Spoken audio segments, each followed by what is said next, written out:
પૂરની સ્થિતિ એ બનાસકાંઠામાં આવી તેને લઈ હવે સૌથી મોટો એક ઘટસ્ફોટ થયો છે। હવે પૂર્વ સાંસદે એક ચોંકાવનારું નિવેદન આપ્યું છે। પૂર સંકટ વચ્ચે પૂર્વ સાંસદનું આ સૌથી મોટું નિવેદન અત્યારે સામે આવી રહ્યું છે। લાકડી સુધી જોઈએ તો દરિયો ભરેલો છે એટલે બધા ખેતરો પાણીથી ભરેલા છે। કઈ મેક તમે કર્યું નથી પણ કુદરતી વેળબંધ છે। દબાણ કરીને બેઠા છે પણ દબાણમાં પણ ગોળામાં થઈને બેઠા। દબાણ કરતી વખતે એમણે એવું નક્કી ન કર્યું કઈ ન બેહાય એટલે પાણી તમામ જગ્યાએ આ રીતે ભરાણા છે।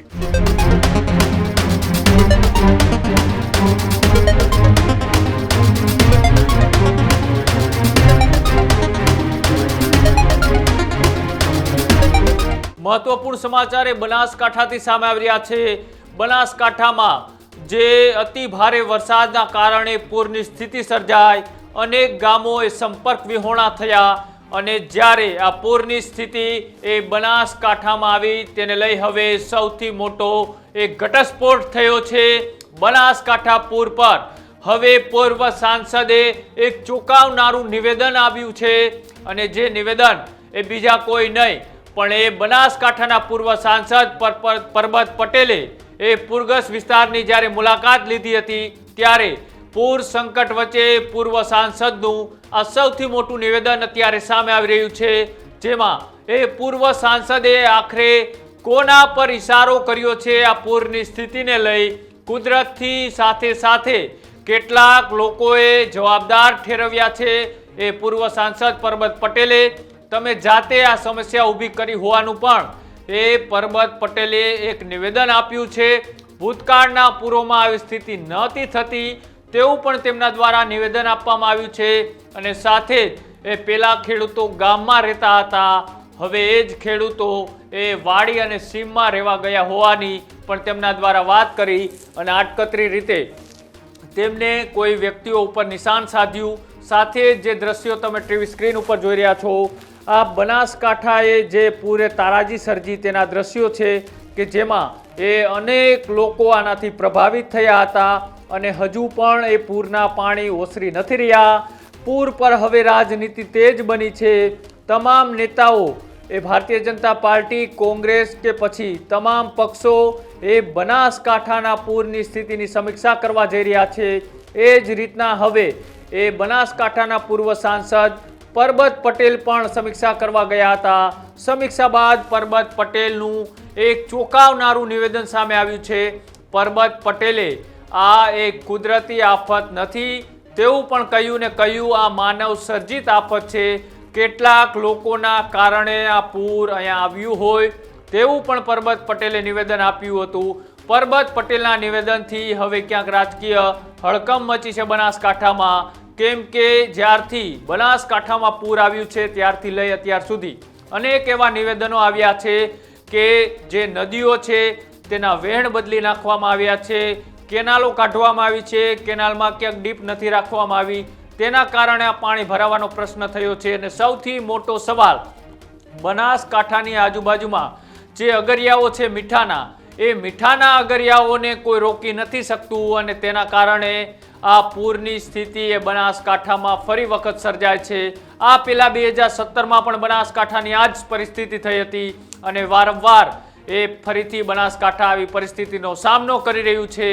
2017 પછી 2025માં ફરીથી એ બનાસકાંઠા એ પાણીમાં મગ્ન થયું છે। અનેક એવા ત્યાંના લોકલ આગેવાનો એ રાજકીય વિશ્લેષકો અને પત્રકારોના પણ દાવા છે કે આવનારા દિવસોમાં એ બનાસકાંઠાનો સુઈગામ વિસ્તાર છે એ દરિયામાં ગરકાવ થઈ જશે, ગામનું કોઈ અસ્તિત્વ નહીં રહે તેવા પણ દાવાઓ કરવામાં આવે છે। તેની વચ્ચે હવે સવાલ એ થાય છે કે બનાસકાંઠાને કોણ બચાવશે? બનાસકાંઠામાં જે પૂરની સ્થિતિ થઈ છે એ કોના કારણે થઈ છે?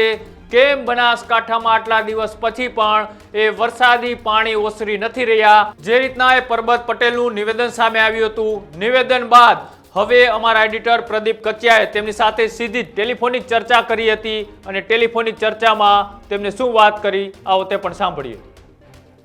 આ બનાસકાંઠાની અંદર જે પૂરની પરિસ્થિતિ સર્જાય એનું એ સર્જાવા પાછળનું કારણ શું એમ?